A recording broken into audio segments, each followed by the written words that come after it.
is the main parlor. Every once in a while you'll actually hear like footsteps in here once in a while, not all that often. But from what we understand, this was a bed and breakfast back in the 1990s. Mm-hmm. One of the ladies' customers, people that were staying one day, she was in here and she was looking in that mirror and she seen what appeared to be a man in a union uniform staring back at her from the mirror. And there was nobody else in the room with her at the time. That's And this place was originally built in 1865 to 1870. We can't pinpoint it right down, Yep. but we're close. In there, it was built by Stephen H. Farnham, who started life off as a blacksmith. Then he bought into, he had a company in, I believe it was Little Falls, New York, and he made like axe handles and other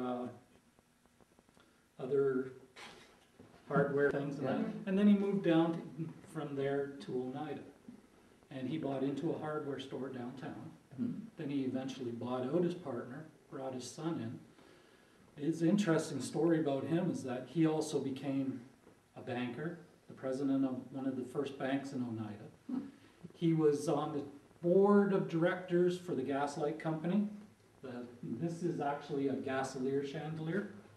It's not hooked up, but it hasn't been electrified. So there's still actual pipes going to it for gas. Oh, cool. Yeah.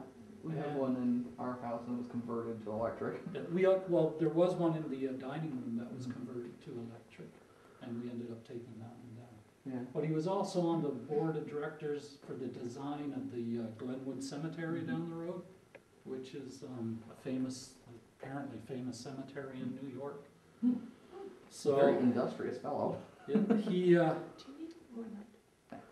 when he was younger and still living in Little Falls, his company was almost totally wiped out by a flood. He rebuilt the whole thing before anybody even knew whatever happened to it. Wow. So he was He's definitely industrious. a very industrious man. And this is what we call the music room. This used to have like the parlor, a stretch canvas ceiling.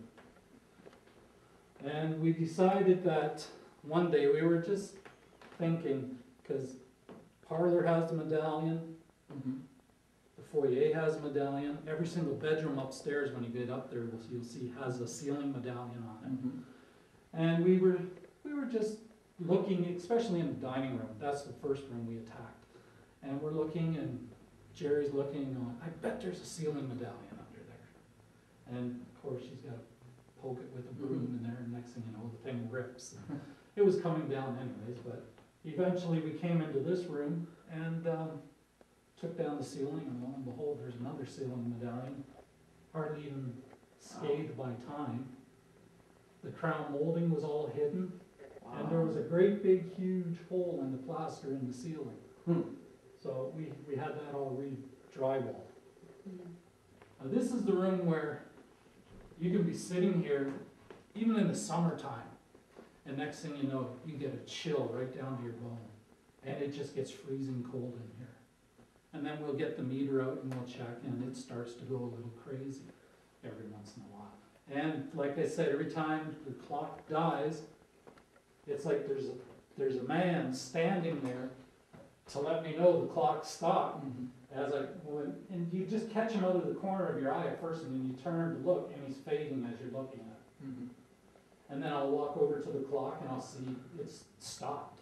It stopped like 3 or 4 hours ago.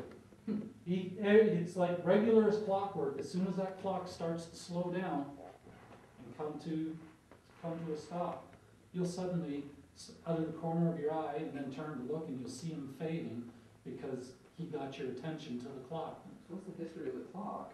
Well, that's Jerry's personal property. That we've only been married a year, so she wouldn't know anything about the history of that clock. But for some reason, there's somebody in this house that just loves that clock.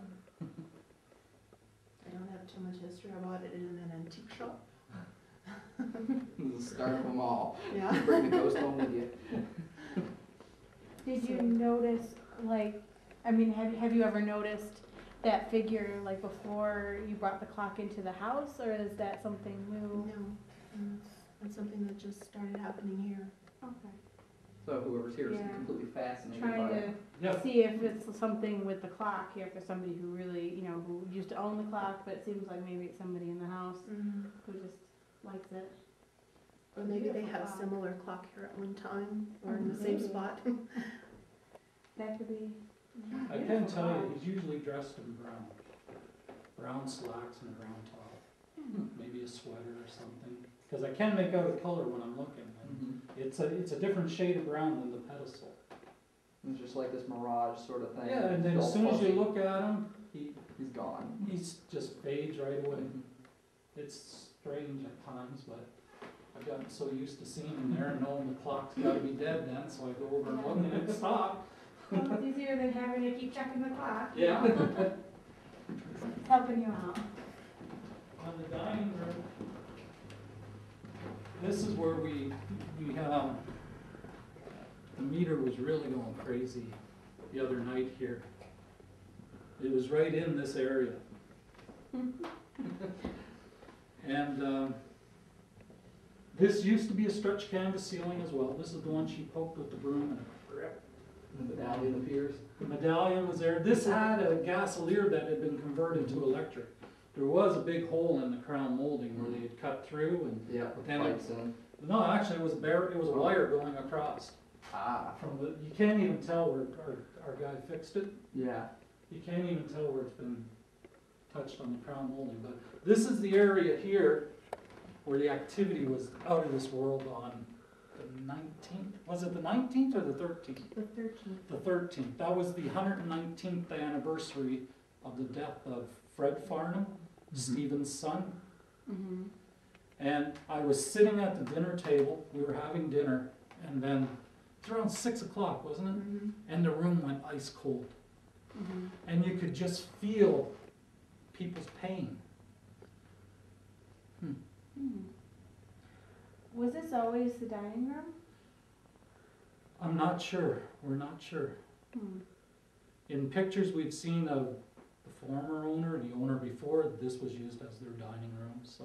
It makes sense. And it's got the there. built-in china cabinets, so Oh, okay. Yeah, you that would makes figure that this sense. probably was the dining room. And it just felt like, this room felt like it was just full of people while we were having dinner. And you could actually feel their pain and sorrow of the passing of Fred.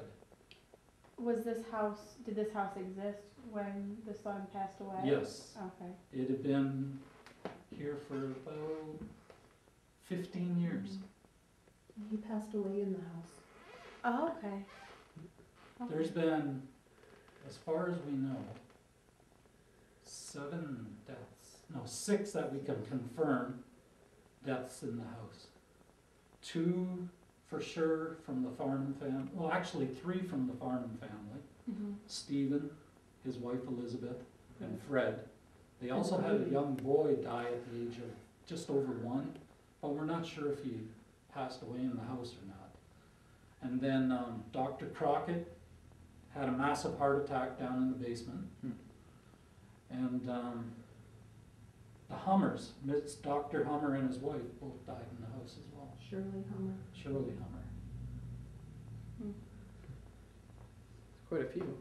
I know, it's a lot of deaths. Usually, you don't have that many, but I mean, I think when it's a house this old, back in the 1800s, it was a lot different. You Yeah. were sick, you didn't go to the hospital, you just stayed He where you died of, Fred died of consumption. were. Ah. Okay. Yeah. So we're not sure did it say what Elizabeth died of? No. And I think Stephen had, a stroke or something? Yeah, he had a stroke. He had been sick for a long time, and they thought he was just getting better. And he had been down for dinner, had dinner with the family, went back up to his room, and the doctor was here and was mixing up some medicine for him in an adjoining room. He laid his head on the pillow, and that was it. He expired right then. This is the light that loves to go off and on by itself. Brand new fluorescent. Yeah, for some reason it loves to go off and on by itself. Every once in a while, like in the dining room when you're sitting at the table, you will feel a cat or a dog brush up against your leg. We have a shot from when we first took down the ceiling. It's an orb, Mm-hmm. and when we blew it up, we could actually see the face of a dog in it, a small dog's face in it. That's very interesting. And also one night, while Jerry was in here doing something, she felt somebody slap her on the wrist. And I was sitting over there. And she was in the room by herself, and she felt somebody slap her on the wrist. What were you doing? I think she was doing dishes. Doing dishes, cleaning up. They must not have liked the way you were doing dishes. It was like somebody was trying to get my attention and went like that on the back of my head. Mm-hmm. Pay attention to me. But there is quite a few strange, what people would think are strange things that happen in the house, but you know, after a while you just get used to them. Yep. Mm-hmm. You know, you feel like there's somebody in the room with you, and you just say, "Hi, how you doing?" and you just go on doing what you're doing. Yep. Because I found that every room I've worked in, Mm-hmm. it seems like somebody's always interested in what I'm doing. Mm-hmm. Mm-hmm. And I can feel somebody watching me. It's the strangest thing, and I'll look back and there's no one there. And then I'll just continue working, and next thing you know, you feel like you got another set of eyes on you. Mm-hmm. At first it was a little, You get sort of creeped out. yeah, at first, yeah. and then, you know, it starts happening more often. It becomes commonplace. So Yeah. you're like, there it goes. It's That's the on me ghost again.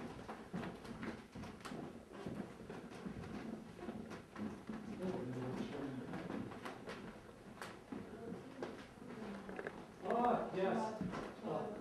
The last owner of the house, here in the hallway, is what Todd told us, and he also was the one who wrote an article for the United Dispatch about this house being haunted. He's seen, from what he told us, a full body apparition right by this mirror. And he had ran into Dr. Hummer's son, Scott, and he was asking him, you know, what his dad, he asked him, did your dad used to wear clothes like this and that? And Scott goes, yeah, my dad always dressed like that all the time.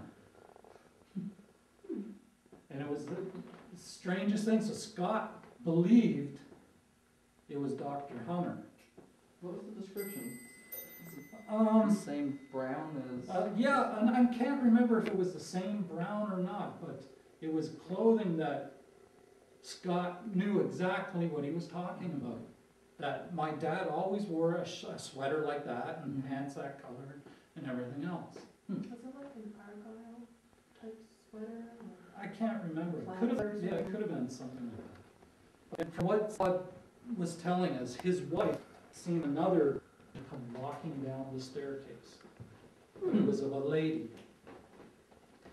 I can't remember if she was in Victorian clothing or not. I just, you know, I got some timers sometimes. I'm at the age where good memory but short sometimes. But It's hard too when you're thinking of what somebody else has told you. Yeah. How it's not yeah, firsthand and experience. every once in a while, actually more than every once in a while, when we're laying in bed, maybe about 4, sometimes 5 in the morning, because it'll wake me up. I'm a fairly light sleeper. You'll hear going by the door. Mm-hmm. There's a couple footsteps and then they vanish. It's just lightweight. Sometimes you get those real thumpers. Oh, we had a couple thumpers the other night, right down this staircase. It was the night of Frederick's. And then we were sitting at the computer, it was about 11 or 12 at night, and the next thing you know, you hear coming down these 2 steps. And there was no one else in the house. The only other person in the house is downstairs. He was downstairs, we know that, because he had to go right by us. And 2 loud footsteps coming down. Jerry has a picture where she had been up the stairs here, and she was taking a shot down here. And it's actually called up on the computer. It's like a big orb right here and a mist going out. It's an interesting photo. And then 5 seconds later, she took the same shot again.